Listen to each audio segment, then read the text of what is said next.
Good morning and afternoon, everyone. Welcome to our CBE seminar. This afternoon, I'm very happy to introduce a very good friend of mine, Reverend Ken Yamada. He's literally the first person I met when I went to the Institute of Buddhist Studies in 1978.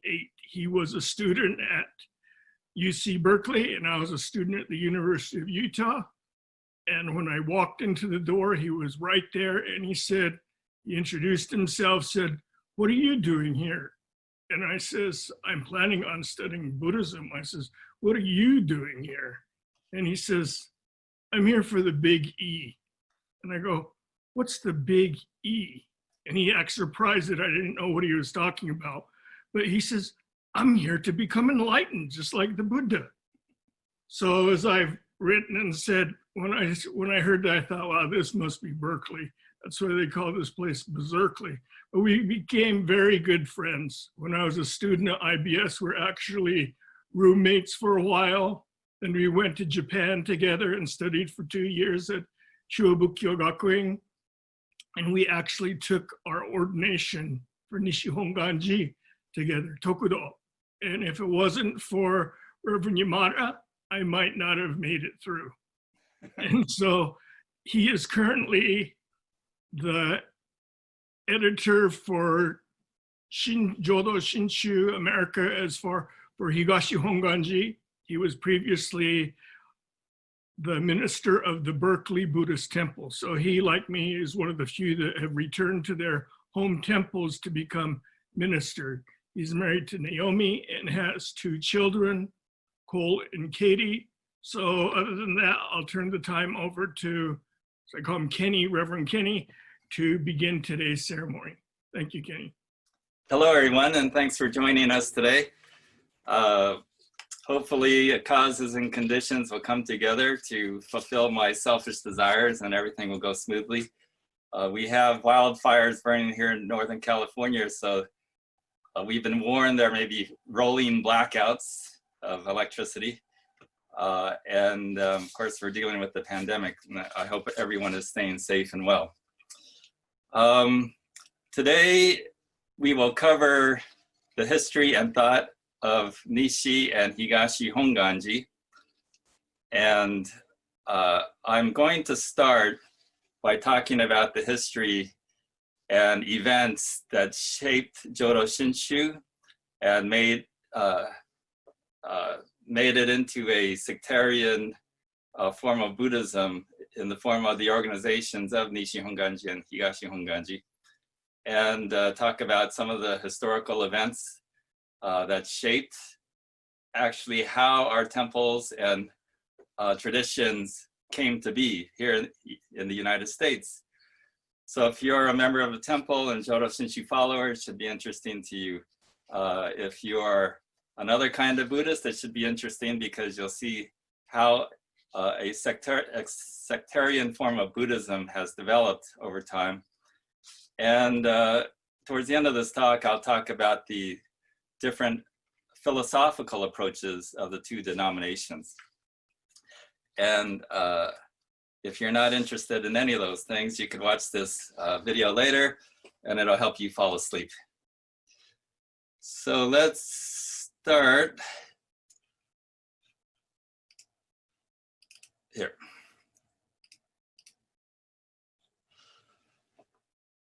And as Reverend Hirano said, I'm the editor of the Higashi Honganji Shinshu Center of America, which is our version of the Jodo Shinshu Center.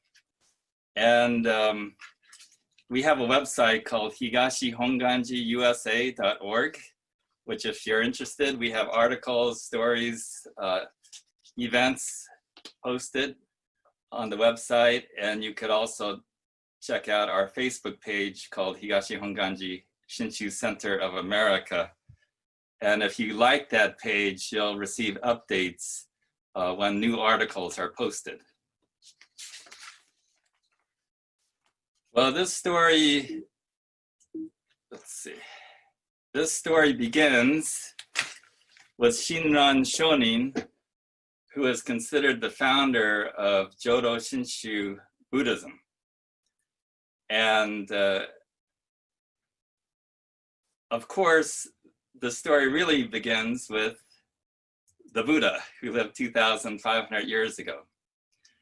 And as Jodo Shinshu Buddhists, we could say, actually, this story begins with Amida Buddha, our symbolic Buddha who represents infinite wisdom and compassion.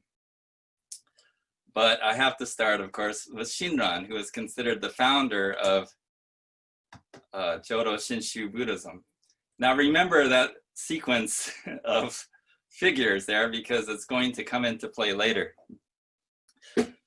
But Jodo Shinshu Buddhism is based on a sutra which tells the story of Amida Buddha and how this particular Buddha vowed to save all sentient beings, and that we are encouraged to recite that Buddha's name in the form of the words Namu Amida Butsu.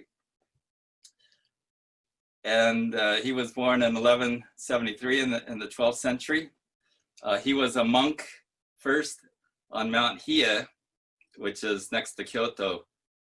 And he left the mountain and became a disciple of Honen Shonin. And Honen got in trouble because he was preaching at the time what people thought was a radical form of Buddhism, because he didn't preach reliance on rituals.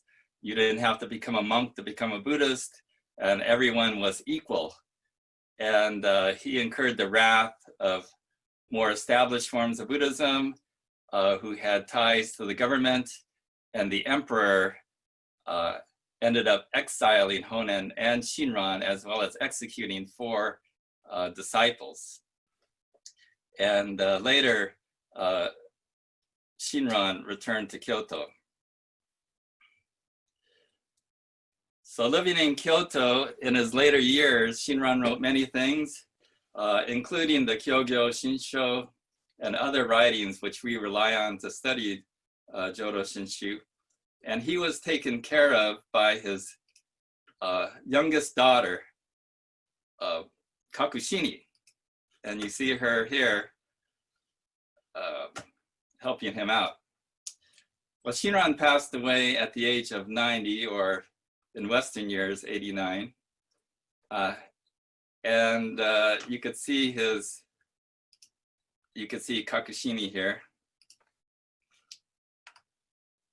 It's Kakushini. And she's a major figure in this story because she had married a nobleman who had a large property on the eastern side of Kyoto City, located in the Otani area of Kyoto. And after her father passed away, she built a mausoleum to house Shinran's ashes. And she installed a portrait above the ashes, and followers of Shinran would come and pay their respects to this place. And if you know the story of Shinran, he, during his lifetime, proclaimed that he had no disciples, but rather we were all fellow travelers and equal and walking this path of life together. So Kakushini donated this land to the followers. So this is a very important point because it's very unusual for a private citizen to give away land, because land was tied to one's status and wealth.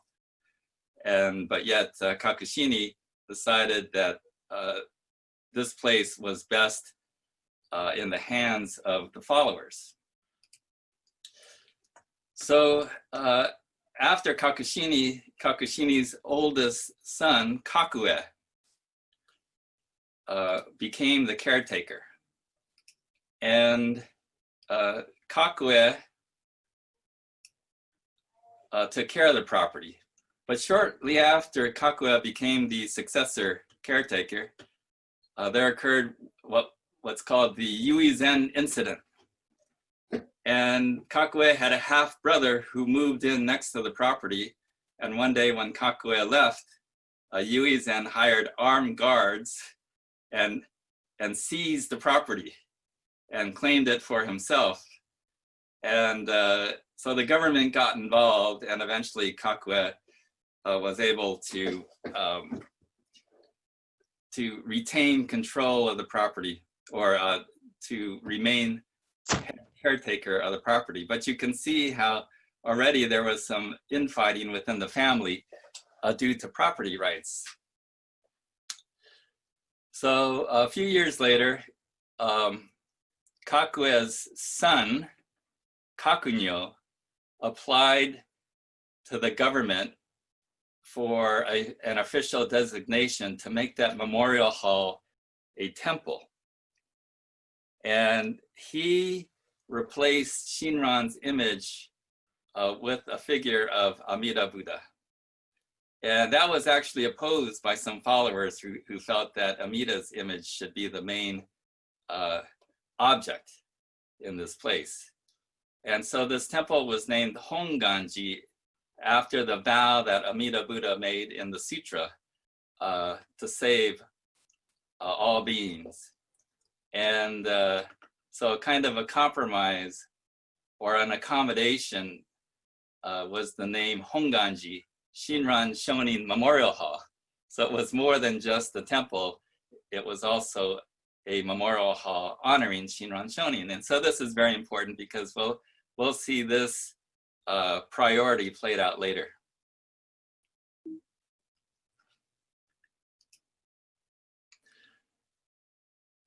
So the Renyo Shonin was the 8th abbot or caretaker of the Honganji temple. And he took over when he was age 43 in Kyoto. But there were still sectarian troubles between Buddhist organizations, and Mount Hiei had its own armed forces, warrior monks who actually marched down from Mount Hiei down into the city of Kyoto and attacked the Honganji temple and burned it down.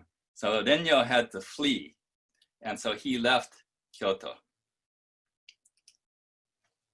During this time, it was a very violent and time of civil unrest. Early in Shinran's lifetime, there was the Onin War, which was a civil war between two powerful clans in Japan. And at that time, Japan was not yet a unified country, but was ruled by a patchwork of warlords, each controlling their own territory. And that period was called the Sengoku period, or the warring states era of Japan. And many samurai movies that we see today are based on this time period. There was also the Iko-Iki uprising. And the Iko-Iki means people of one faith. And it actually refers to Shinshu followers. And this teaching, one of the reasons why people thought that Jodo Shinshu was dangerous is because it gave people a sense of power, particularly peasants who were normally downtrodden. But here they were being told that they were equal to everyone else. And so they gained a certain confidence, and in situations where they felt they were being treated unfairly, particularly in terms of taxation, they rose up in rebellion. And so there occurred what was known as the Iko-Iki riots. And this happened throughout Japan. And in some cases, armed Iko-Iki peasant soldiers fought against government troops or troops of the local authorities. And in some cases, actually beat them. And we can see in this picture, well, here we have this phenomenon during this period of fighting Buddhists. And so we have the warrior monks of Mount Hiei. And then we have the Iko-Iki warriors. And if you see in that larger picture, you have people who are dressed in makeshift clothing, but fighting against well-armed and armored troops. So these were the Iko-Iki. And they will come into play in this story. So 3 major figures emerged during this time, which are important to Japanese history. We have Oda Nobunaga, the first figure on the left, who was the first powerful warlord to begin marching across Japan in an effort to defeat the others and to claim ultimate rule. And then the figure in the middle was one of his generals, Toyotomi Hideyoshi. Perhaps his life story is sometimes referred to as the greatest story ever told in Japan, because he rose up from being a peasant into being the ruler of all Japan and the person who had the most power. And another general of Nobunaga's was Tokugawa Ieyasu, who was a little younger than Hideyoshi. He's on the far right. And he hated Hideyoshi, and they were rivals. And this rivalry will affect the future of Honganji.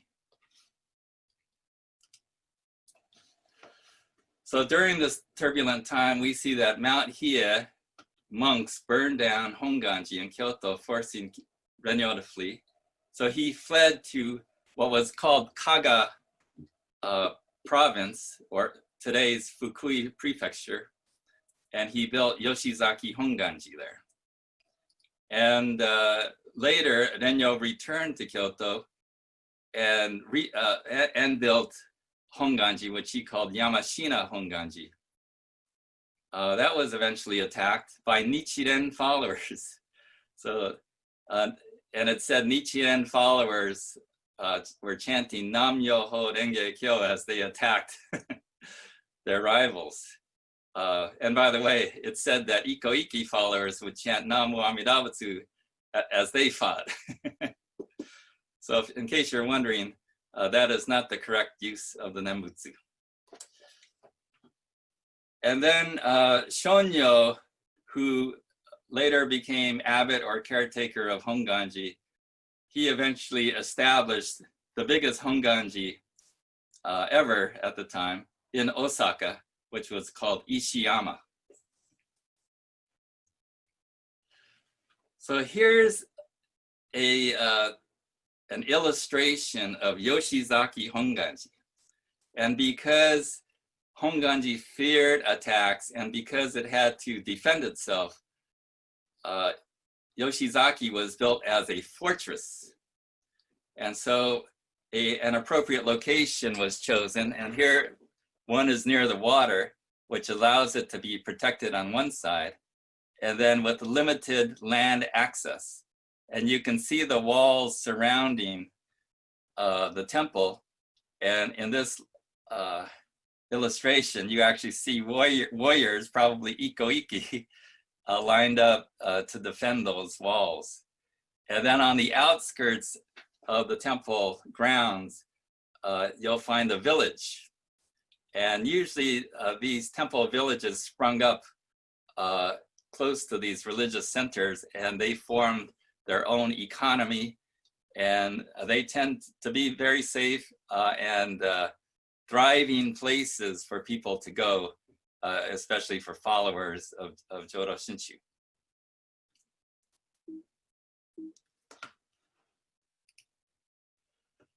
Here's an illustration of Ishiyama Honganji in Osaka. And again, once again, we see it's built as a fortress with water protecting one side and limited land access. And you see the series of canals and rivers, which were natural formations at the time.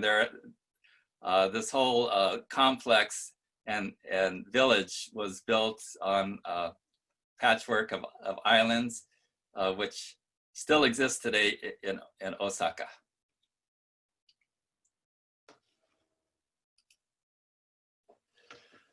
So Ishiyama Honganji was the site of a 10-year war, a battle against Nobunaga. As Nobunaga marched across Japan he entered Osaka, and he really disliked the Honganji followers because their Iko-iki people were rising up and protesting the taxes that Nobunaga was levying on them in order to support his war efforts. And so he wanted to defeat Honganji and shut down their temple. And his strategy was to cut off the food supplies and to isolate the Honganji temple in Osaka. But Honganji had its supporters, including clans that opposed Nobunaga. So there were warlords who were helping Honganji in their efforts to fight Oda Nobunaga. And key to these battles were battles fought at sea, in the water. And ultimately,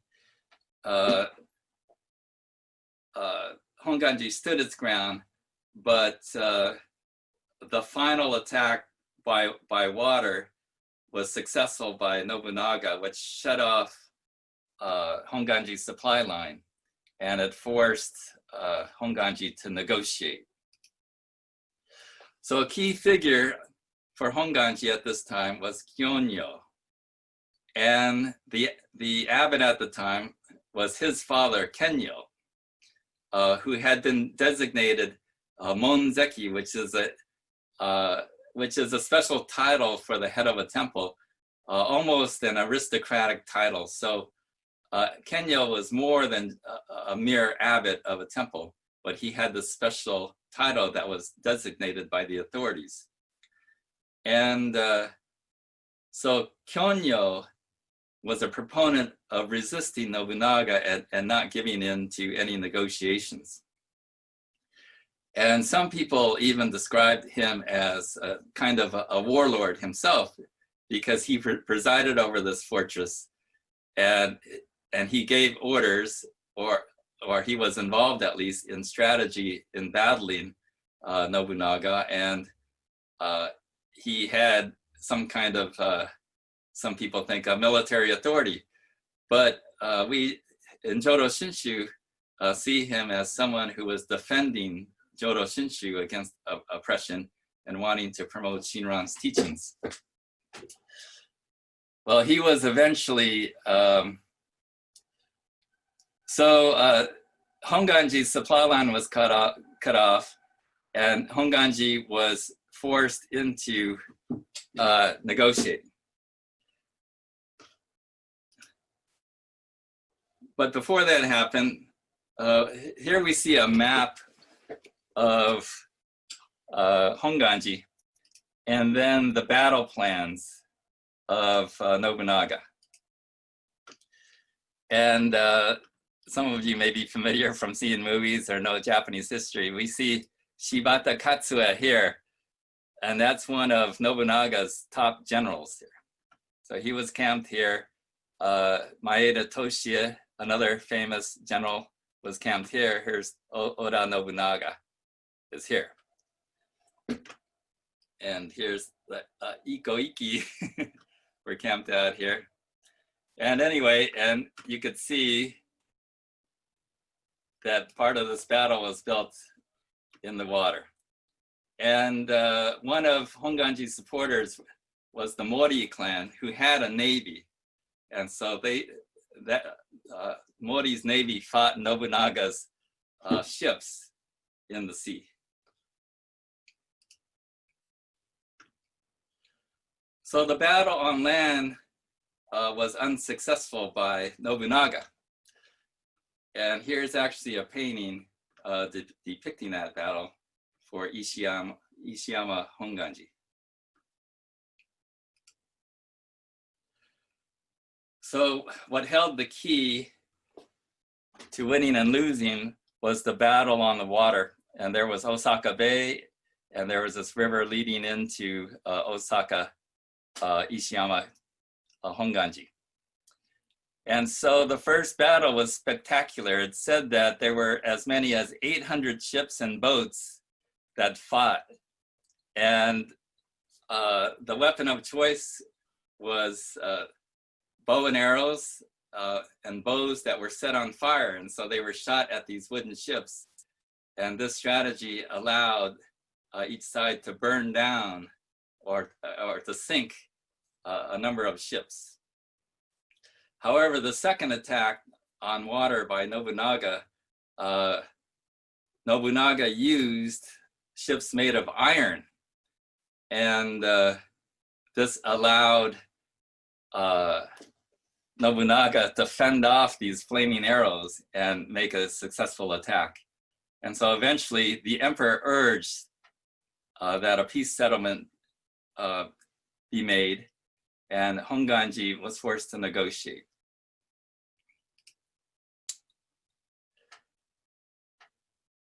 So here's what a battle at sea looked like. So in the meantime, Nobunaga was such a fierce and hard-headed leader that he incurred the wrath of one of his generals, who assassinated Nobunaga in the city of Kyoto. And so his second in command, Hideyoshi, asserted his power and became Nobunaga's successor. And after Honganji was evacuated in Osaka, Hideyoshi built Osaka Castle because he felt it was the perfect location for a castle, and it was well defended. And here is Osaka Castle today. It's a very famous tourist site.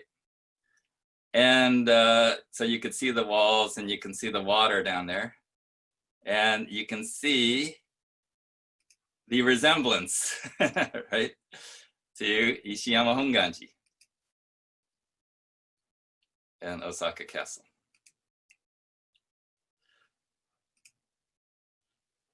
So Hideyoshi granted land to Honganji in Kyoto, where Kenyo moved with his youngest son and built Honganji.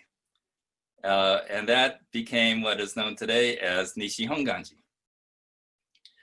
Now Kenyo's oldest son, had refused to leave, but he eventually moved to this Honganji. And there is a letter that emerged, written by Kenyo's wife, the abbot's wife, insisting that their youngest son become the abbot of this Honganji, and not Kyonyo, that powerful son who refused to negotiate with Nobunaga. And this letter is thought to be a forgery. But in any event, the oldest son came here and was serving as a temporary caretaker until the youngest son, who was a child, became of age and could take over. But Kyonyo, the oldest son, was eventually forced out. And we don't know, or I don't know the exact reasons. It's a very murky situation because remember that Kyonyo had refused to negotiate and didn't trust Nobunaga. And then, so there's perhaps Hideyoshi didn't trust Kyonyo and forced him out. So here we see the military alliances here. Nobunaga here at the top, and his general Hideyoshi, who became his successor. And then Hideyoshi supported Honganji's Kenyo and his son Junyo. But Tokugawa Ieyasu, who was Hideyoshi's rival, supported Kyonyo. So you've got to see how perhaps these military rulers supported different religious leaders for their own reasons.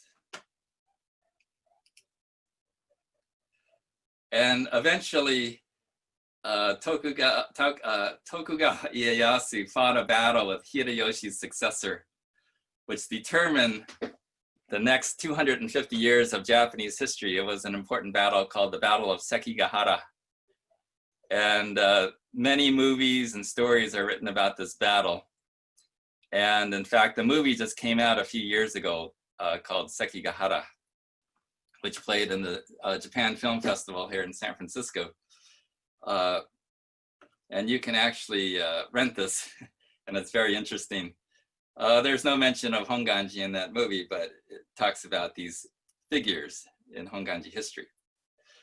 So Kyonyo eventually moved out to Shiga Prefecture in a place called Nagahama and built a temple.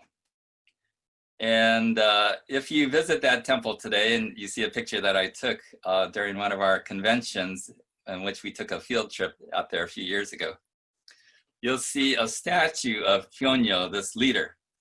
And he was quite a striking figure. He was tall, he had a long nose, almost European in looks, kind of a big face. And so it's unofficially or officially, I don't know. But we can consider this actually the first Higashi Honganji, because it was the first temple built by Kyonyo, who eventually established Higashi Honganji.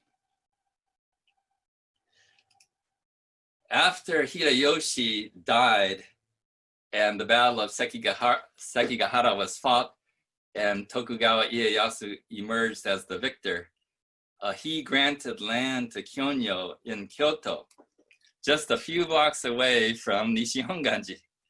And so here we see Kyoto Station, and you could just walk about 2 blocks up the main street and you'll find Higashi Honganji there today.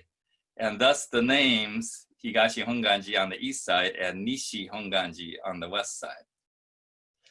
And by the way, you see that patch of green on the far right called Shosein Garden. That's a garden built by Higashi Honganji that's open to the public, and I believe it's free.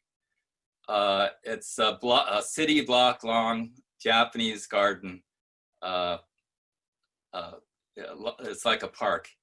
And I encourage you, if you visit Kyoto, to go visit that place. It's a nice Japanese garden.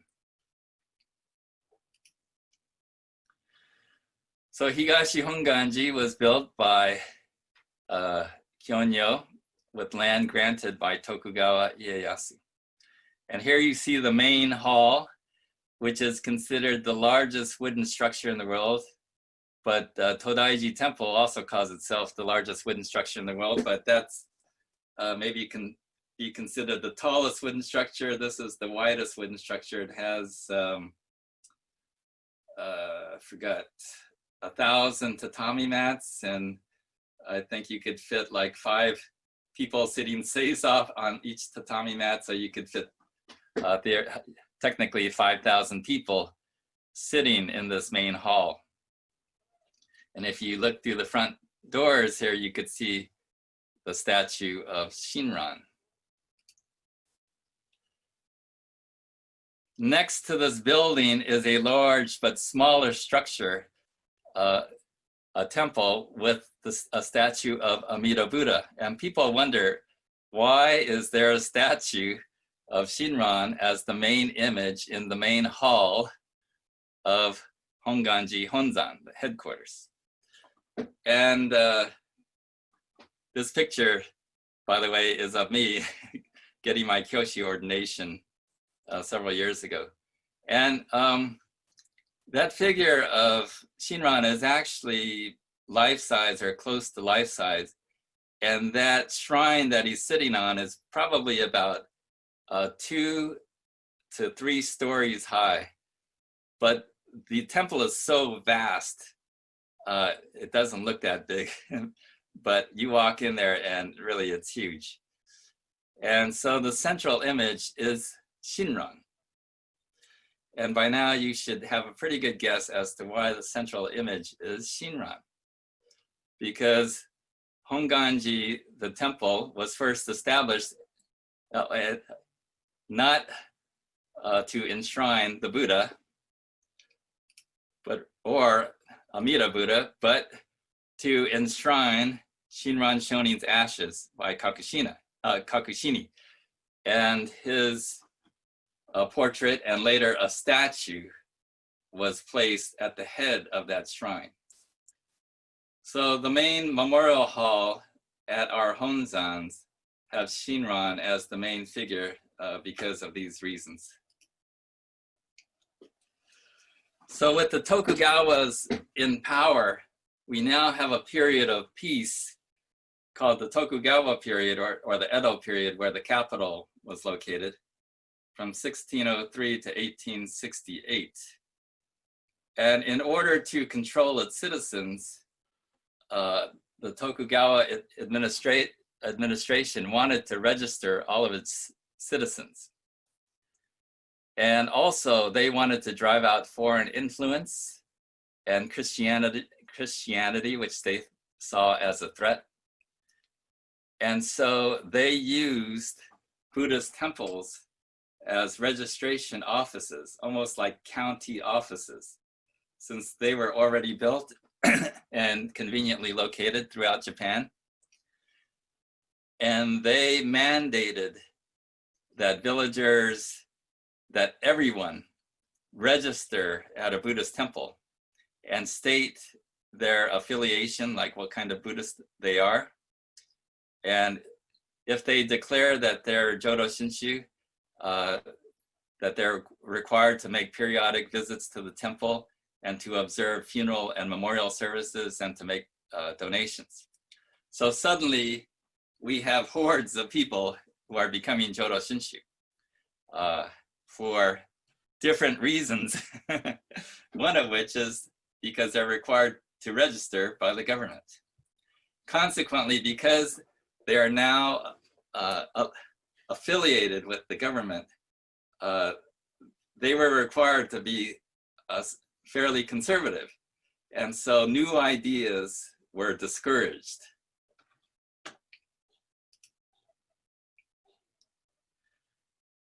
So there wasn't much sort of philosophical development of Jodo Shinshu during that time, although Dr. Matsumoto at the Institute of Buddhist Studies has researched Meiji or Edo period writings, and he could tell you about some of the more interesting thoughts that came out of that period. But generally speaking, there wasn't that much evolution in how Jodo Shinshu was interpreted and presented.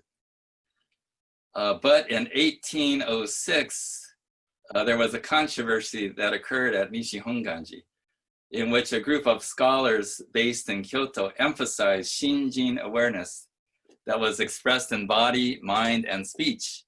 In other words, to actively explore the meaning of Shinjin and what the teachings really mean for oneself, for one's actions, and for how one speaks, and for how one thinks. And so these scholars promoted an active engagement and not just a passive acceptance of here are the teachings and I don't have to do anything. But areas outside of Kyoto emphasize this more serene mind that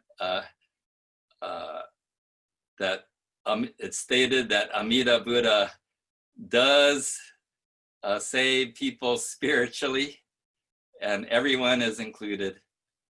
And so it's unnecessary to become a monk or a nun or to follow harsh disciplines, just live your life knowing that Amida Buddha has made a vow that you are saved and that you will go to the Pure Land. So Ken Tanaka wrote in his book Ocean Today, the passive definition is dominant in the Nishi Honganji teachings. The emphasis is on the activities of Amida Buddha over those of the human seeker. There's little stress on the active definition of Shinjin, whose advocates lost out in the government decision in 1906. So there tends to be this more doctrinal approach from Nishi Honganji. And this approach is rooted from this event that occurred in 1806. Now, of course, not all Nishi Honganji teachers and ministers present this kind of view, but there is a tendency that's rooted in this event. All right, so a few years later, we have the Meiji Restoration in 1868. This was a major event in Japanese history in which the old administration and old culture was cast aside in order to modernize Japan. And so before this actual restoration, and actually during it, there were supporters of the Tokugawa government who didn't want change. There were people who did not. You're not sharing your screen. I am not sharing my screen. Oops. Sorry.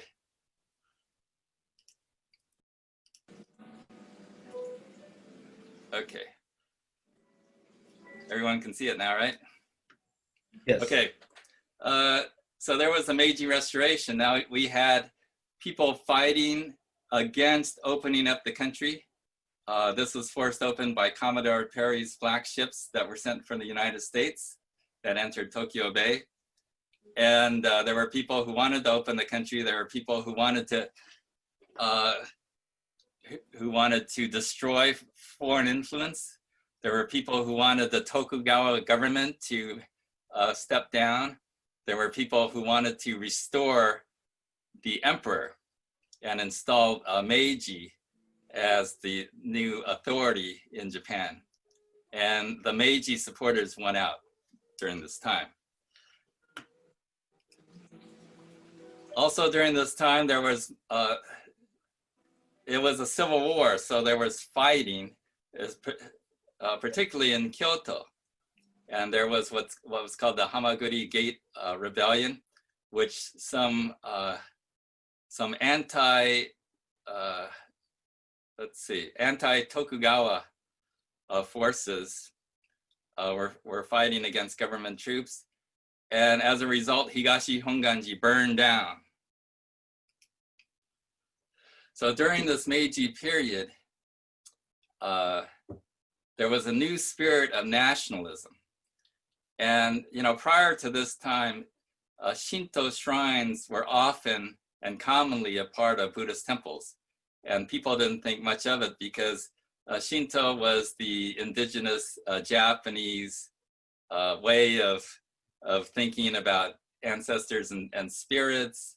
And it's kind of like having a wishing well on your property. It wasn't considered particularly counter to the Buddhist religion.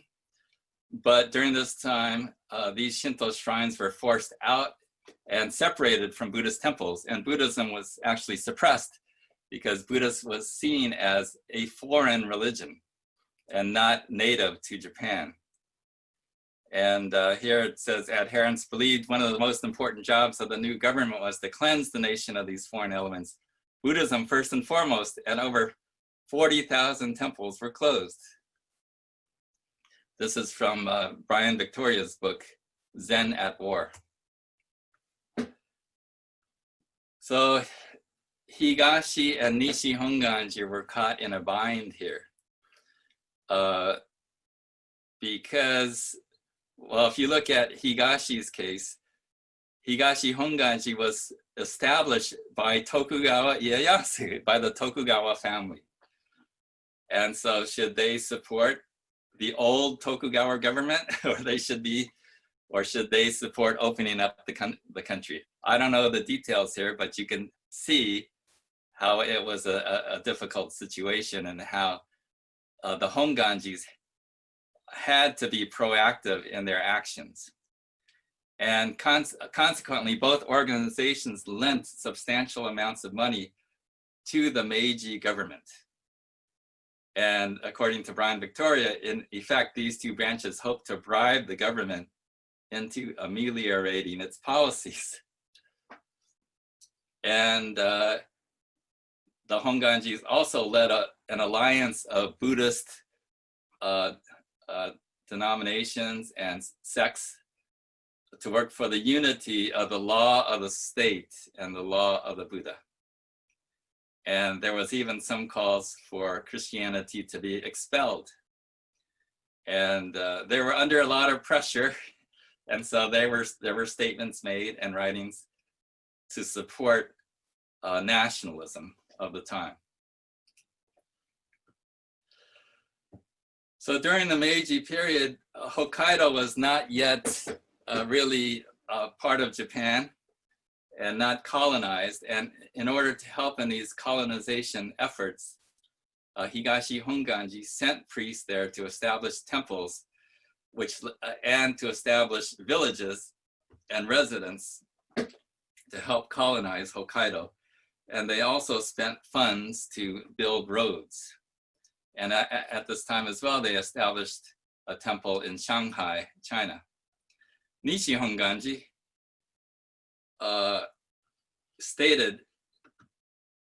made this statement: since the occurrence of the recent emergency in Korea, we must value loyalty and share in the trials and tribulation of the nation. Consequently, Nishi Honganji established missions in Korea, so 34, and Higashi Honganji established missions in Korea as well, 58. And also in China, which was in a part called Manchuria, Nishi Honganji had 53 temples, Higashi Honganji had 80 temples. And the imperialist military government at the time had actually hoped to make that part of China, Japan. And that was before World War II. And actually during World War II, there was still pressure on the Honganjis to support the war effort. And some Honganji priests advised some followers who were being drafted and going off to war that if they died on the battlefield, that they were assured a berth in the Pure Land. And actually, Nishi Honganji was pressured to omit a passage in the Kyogyo Shinsho in which Shinran talks about his exile, and he stated that the emperor and his ministers acted against the Dharma and punished Honen Shonin and executed some followers. And you can find that in our Kyogyo Shinsho today. During World War II, Nishi Honganji omitted that passage. So you can see the close relationship and interplay between the government and the Honganji organizations. After World War II, missions were established by both Nishi Honganji and Higashi Honganji in Brazil. In the United States today, Higashi Honganji only has 4 temples, all in California. And there are 5 temples in Hawaii. There were many more before World War II that catered to the laborers who came from Japan in Hawaii. However, most of those temples have closed and only 5 remain. And Nishi Honganji has 60 temples in the mainland United States and 36 in Hawaii. So I don't know the reasons why Higashi Honganji did not make a concerted effort to establish temples in Japan, but apparently Nishi Honganji did. So there was an organizational effort which resulted in the large number of Nishi Honganji temples and the few number of Higashi temples. And our Higashi temples in the United States and California almost were created out of happenstance. For example, in Los Angeles, a Nishi Honganji temple was established first in 1904 by Reverend Junjo Izumida, who had a conflict with the organization, and he left Nishi Honganji and switched his affiliation to Higashi Honganji. So today's Higashi Honganji exists in the Los Angeles only because Reverend Izumida switched from Nishi to Higashi. And here in Berkeley, a similar situation occurred. First, the Berkeley Buddhist Temple was established as the Nishi Honganji Temple in a conflict between members in 1926 over how the Japanese language school was being run, resulted in some families leaving and establishing their own temple with a Higashi Honganji affiliation. Okay, now for the teachings and how they involved for Higashi Honganji. Now, during the Meiji Restoration, Japan opened up to foreign influence, and we started to see foreign teachers come to Japan, and consequently teach about foreign religions and philosophy. So during that period, we have a very influential figure named Manshi Kiyozawa. He was born to a samurai family, and that whole samurai class was upended in the Meiji Restoration. And already a large segment of the samurai population were living in poverty. And Kiyozawa came from this kind of family, but he was very intelligent, and he received a scholarship from Higashi Honganji. So he studied Western philosophy at Tokyo University, and he was eventually ordained by Higashi Honganji and worked as a high school principal. And he entered an ascetic period in his life, and he became very religious.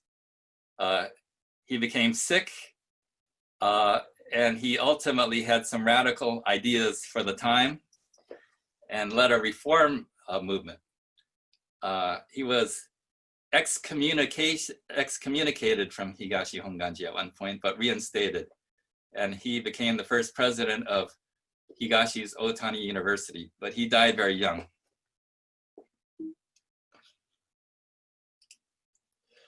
Using his Western perspective gained by studying Western religion, he used this kind of analytical and rational reasoning to think about Jodo Shinshu.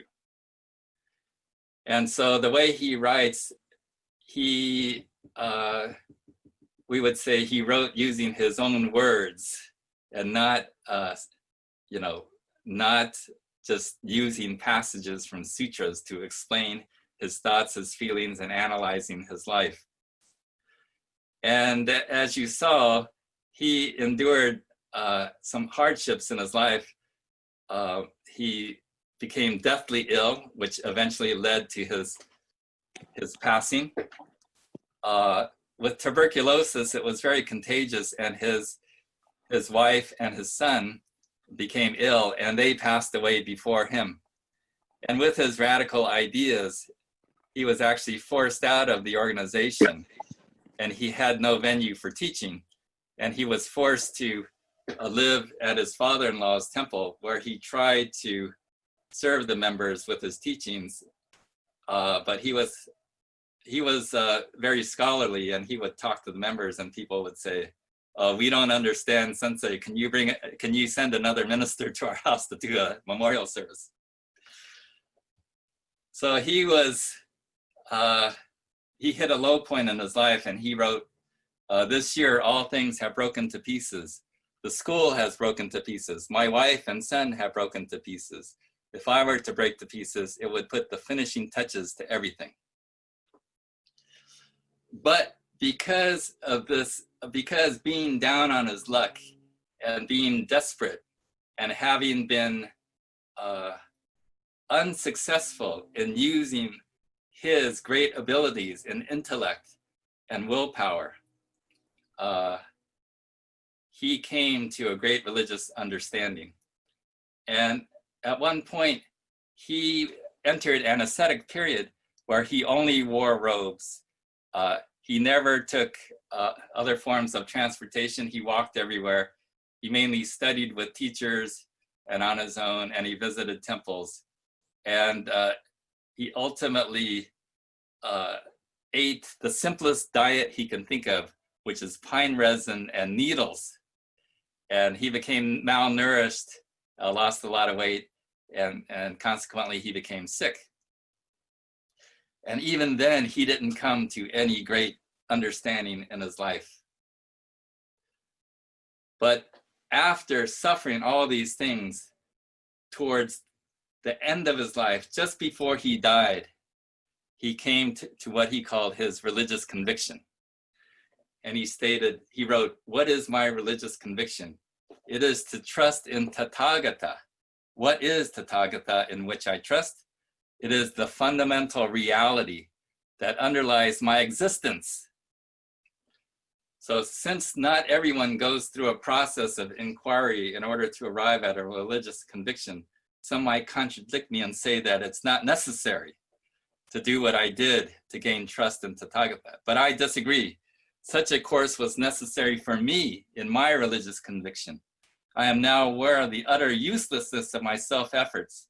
In order to realize this, I had to pursue all kinds of intellectual investigations until I finally came to the point where I recognized the utter futility of such efforts. It was an extremely painful process. Before reaching that ultimate point, I thought at times I had formed some ideas, but one after another, each of those ideas were smashed. Such bitter experiences were unavoidable as long as I sought to establish my conviction based on logic or scholarly inquiry. So after going through such a difficult process, I've come to realize I cannot define good or evil, truth or untruth, happiness or unhappiness. Aware of my total ignorance, I have come to entrust all matters to Tathagata. This is the most essential point. Oh, I didn't register. Yeah, you can use this one.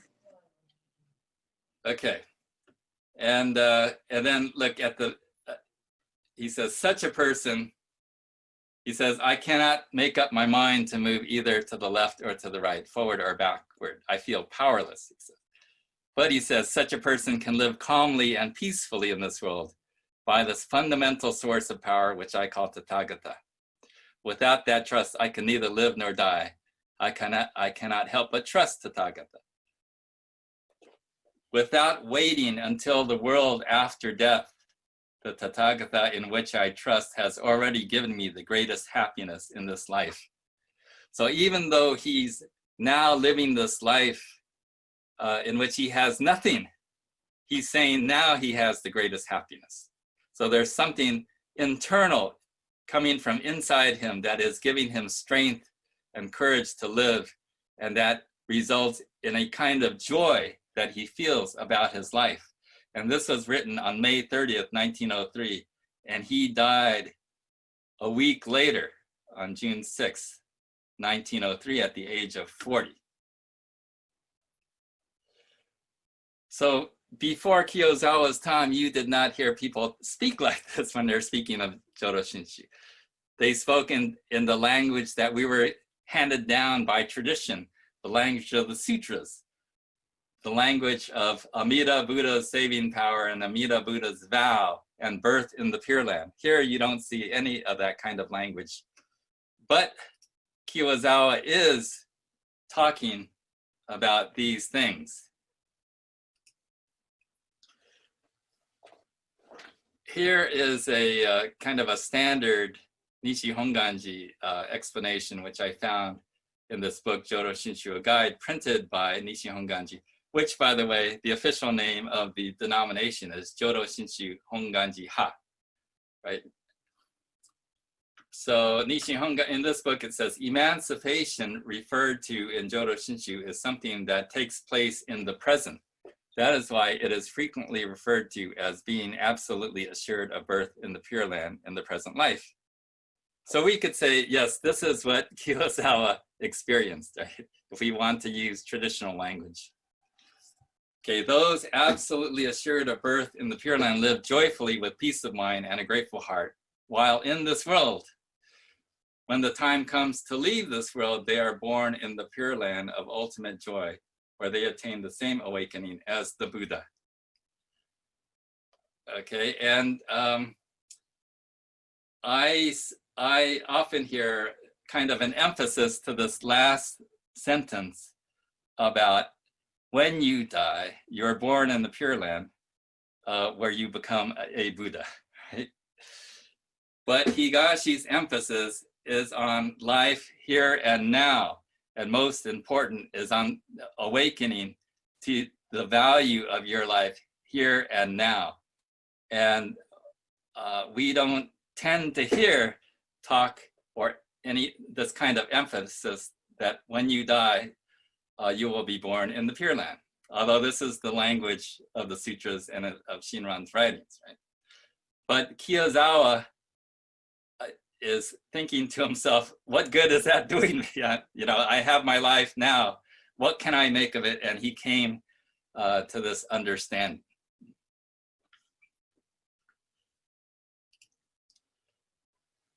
Kiyozawa understands Amida Buddha not as an otherworldly supernatural being residing in a world far off to the west, but as the saving power that appears in one's faith. This is written by Robert Rhodes in the book Cultivating Spirituality.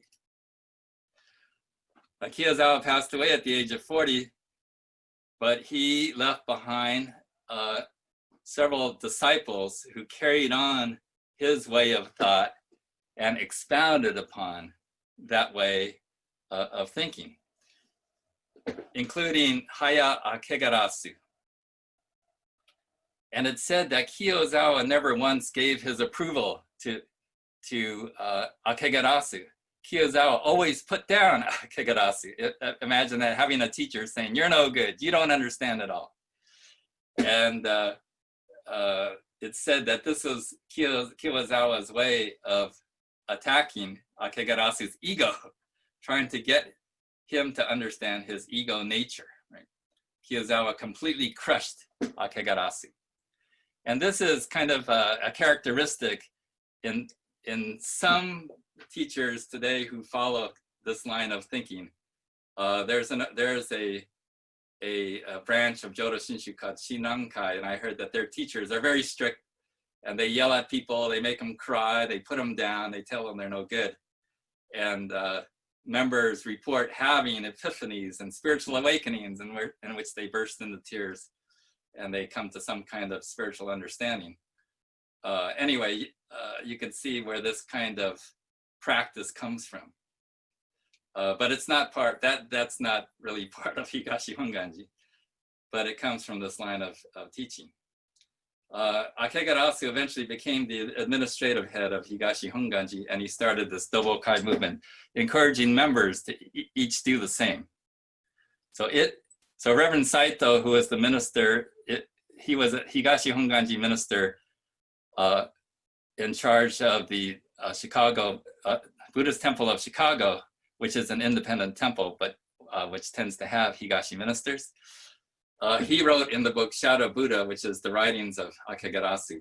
In looking at Reverend Kiyozawa and Reverend Akegarasu, the fact to notice is that they abandoned the 1,000-year-old Buddhist terminology to manifest Buddhism. In order to do that, they had to translate the teaching with their own flesh and blood. So they encouraged people to experience the Dharma in their own lives and to explore in the way they think, in the way they act, and in the way they feel their true nature, and ultimately to discover their own ignorance and selfishness. So Akegarasu, he did some very creative writing, and if you read it on its own without having any background, you might find it a little strange, or the work of an egotist even. But that kind of inner strength and confidence gained through this understanding comes out in Akegarasu's work. And so one of the stories in the Shout of Buddha, and Shout of Buddha, by the way, interesting title. It's not that the Buddha whispers in our ear, right? It's the Buddha shouts, the Buddha shouts, wants us to hear, right? And Akegarasu wrote this fictional story that's found in that book called The Solitary Pine. And it's a story written about a pine tree growing in this field, and it's told from the voice of the pine tree, right? And the pine tree is talking about how lonely it is growing in this field and no friends, and it's all crooked and everything. And even woodcutters didn't want to cut it down because the limbs were bent. But then finally, this tree was the last tree standing, and so the woodcutters had no choice but to cut it down, and so they approached. And in this passage, Kegarasu writes, about 10 woodcutters came after me with sharp axes and saws. I was terrified from the depths of my being. I gave a shudder. I really hated to die. No matter how fine and beautiful the palace, I don't want to die to become lumber. I want to live. And this wish to live surged up in me, moving the whole universe. So here, Akegarasu is expressing in very creative language his shinjin, his faith, in terms of a feeling, a power that arises within him. And he says, that he not to lean on anyone else or any God or Buddha, not to tremble before destiny or to become tangled up in circumstances, to grow into real independence. And in the next graph, he says, note well the free shout of this independent man. So that was in an essay called The Declaration of the Independent Man. And Reverend Saito, as well as Reverend Saito's predecessor, Reverend Gyome Kubose, who wrote the book Everyday Suchness and who was a key figure at the Buddhist Temple of Chicago, respected Akegarasu, and Reverend Kubose studied under Reverend Akegarasu.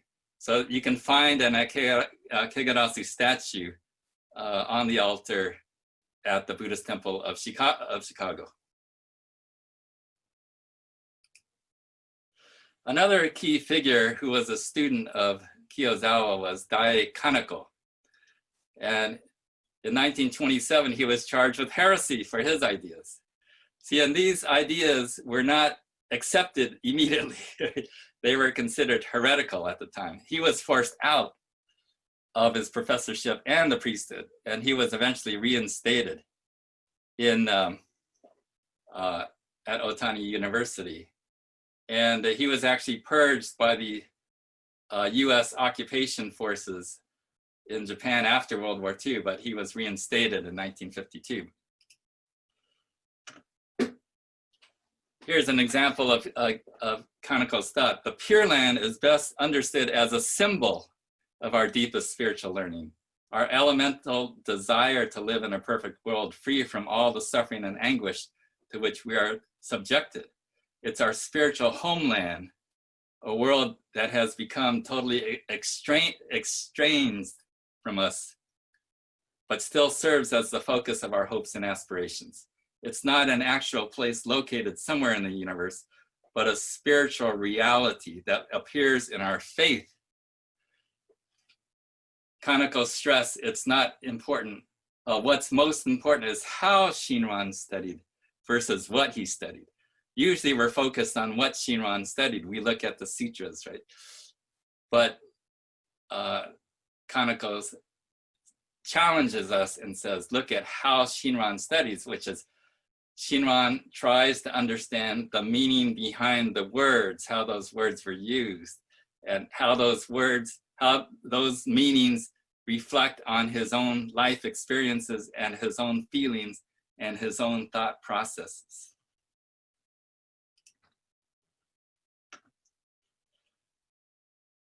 Here, Robert Rhodes wrote in Cultivating Spirituality, over the centuries, the popular view of the Pure Land as a blissful world lying in the West to which we go at death remained pervasive, even among Shin Buddhist believers. but eventually by Kaneko's time, such understanding of the Pure Land had become unacceptable to many scholars and critical thinkers.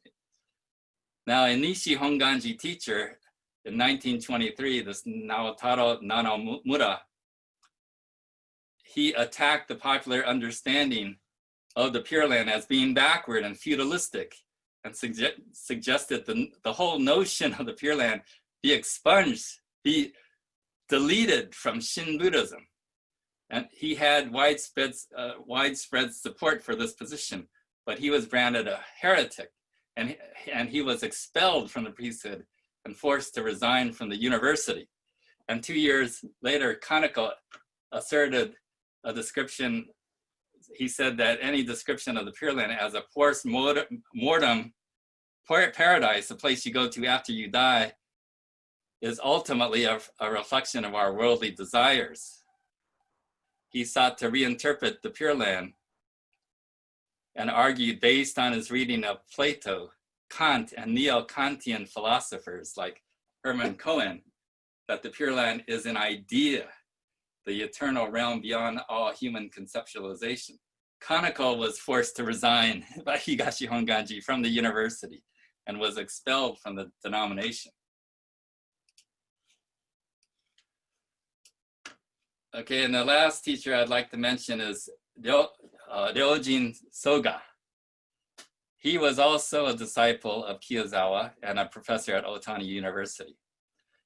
When Kaneko was forced to resign, Soga also resigned in protest, and many students withdrew from Otani University at the same time. He returned to Otani University, and he was purged by occupational forces after the war. And he served as Otani University president in 1961. Well, I think it was Soga, maybe not Kaneko, who was purged by the occupation. Okay. Now here's an interesting thought presented by Soga, that Soga, he initially understood Jodo Shinshu in a passive way, that we are embraced by the saving light emanating from Amida Buddha, but he came to view faith dynamically. And he came to view the story of Dharmakara, who was the monk in the story who became Amida Buddha, as the voice of Dharmakara is calling us from the depth of our being, urging us to awaken to our true self. So it's not just a fictional story, but Dharmakara refers to this voice that's deep within our being, encouraging us to wake up to true reality. And so he consequently turned the way we think about Amida Buddha and Shakyamuni on its head.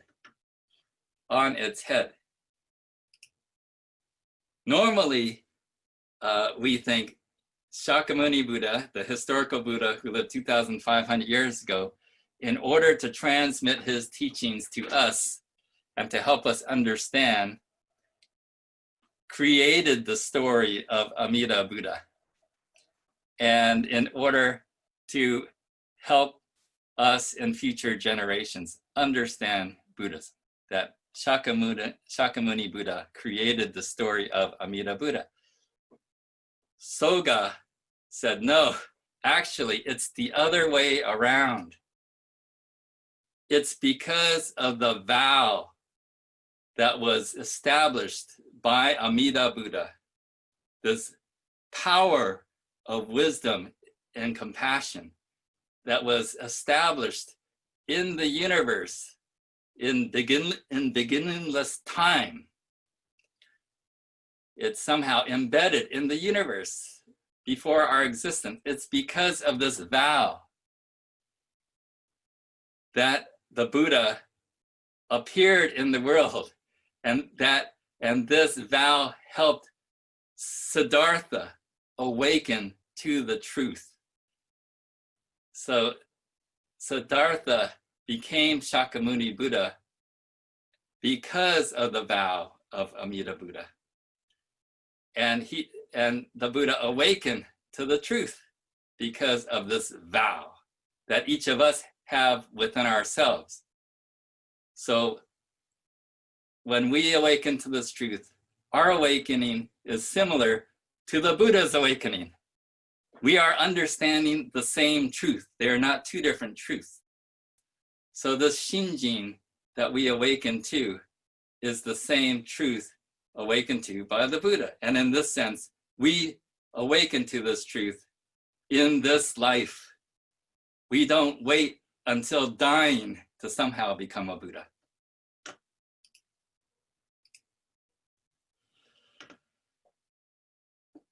Recently, just on June 1st of this year, Higashi Honganji, whose official denomination name is Shinshu Otani-ha, installed a new abbot, Choyu Otani, who I'd like to introduce to you. Abbot Otani was originally born in Japan, but moved with his family to Brazil at a very early age, where he grew up and was educated. And he speaks fluent Portuguese as well as Japanese and English.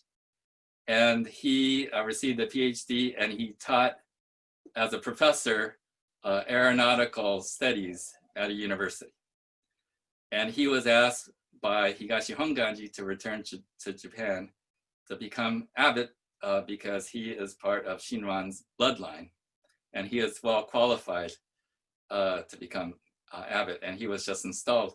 So he represents a new spirit of internationalism and open-mindedness, I feel, and it's looks like a bright future.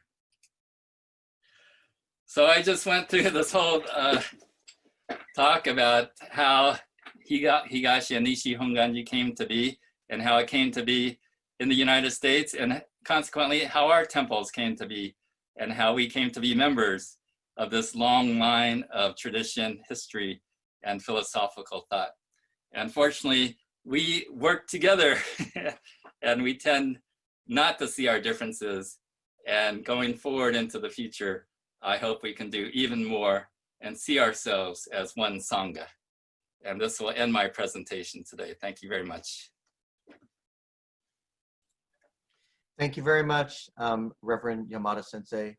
At this time, please feel free, if you are comfortable, to turn your cameras back on, if you wish, completely up to you.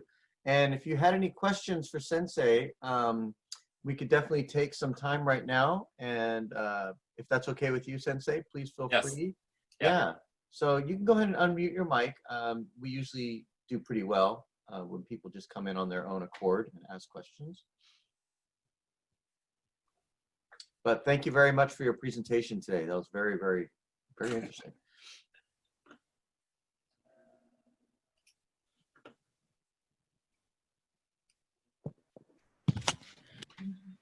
I have a question. I am very interested in more cooperation between the different Buddhist schools, all Buddhist schools. Are there any people involved in getting more interaction between at least Nishi and Higashi to start with? Actually, in recent times, there have been more cooperation between the Higashi and Nishi ministers. We have a program, for example, it's a ministers retreat called We Hope, standing for, what's it stand for? West and East. West and East. Honganji. Honganji. And it's a ministers retreat, and so ministers from both organizations get together. We've been meeting at the Jodo Shinshu Center and learning from each other. We have different speakers from each side, so that's one form. And at a lot of the local temples, whenever a temple has an important event, usually ministers from the other temples, so Nishi ministers will be invited to Higashi, Higashi invited to Nishi, will attend. And then at our conferences, we try to open up conferences for both sides to all members of, both Higashi and Nishi. And so we're already cooperating. And there aren't that many of us, compared to the number of people in Japan. So we're able to do it more freely. And, but anyway, I hope with presentations like this, there's more of an awareness of our shared history, and that we'll feel more of a bond. Okay, because sometimes I hear members talking, and here in the Bay Area, we have basketball teams, and all of our basketball teams are rivals, and then that rivalry kind of plays out in other ways. So. Yamada Sensei, this is Michael Jones from San Jose, Buddhist. Thank you very much for your talk today. It's very informative. I learned a lot. I do have a question though regarding Ryojin Soga. Doctrinally, it seems that this type of position or this type of belief structure is what causes some confusion with the differences between Christianity and Buddhism, because Amida in that context comes off very much like an omnipotent, omnipresent being who controls destiny. Is that a concern in that area? Is that something that's dealt with within Higashi, or is it dealt with doctrinally throughout Jodo Shinshu? Well, it's a complicated problem, and it's rooted in the history and evolution of Jodo Shinshu thought. And during the Edo period, or that Tokugawa period, in which innovative thinking was discouraged, there was a lot of thinking along those lines of Amida as savior, and that type of thinking was not necessarily corrected, right? And it continues today. And so that's one part of the problem. Another part of the problem is that when Japanese texts were first translated into English, beginning in Hawaii during the early days of Japanese immigration, they were helped by Christian ministers. So Christian ministers thought in their own Christian terms and used Christian words. And so that kind of tilted the way that Jodo Shinshu was understood more towards a Christian way of understanding. So that's a problem. And we have translation problems because English and American culture is rooted in Christianity. And so there's kind of this tendency towards that kind of understanding. So it's an ongoing process that's hopefully being corrected and worked on today. But it's a work in progress.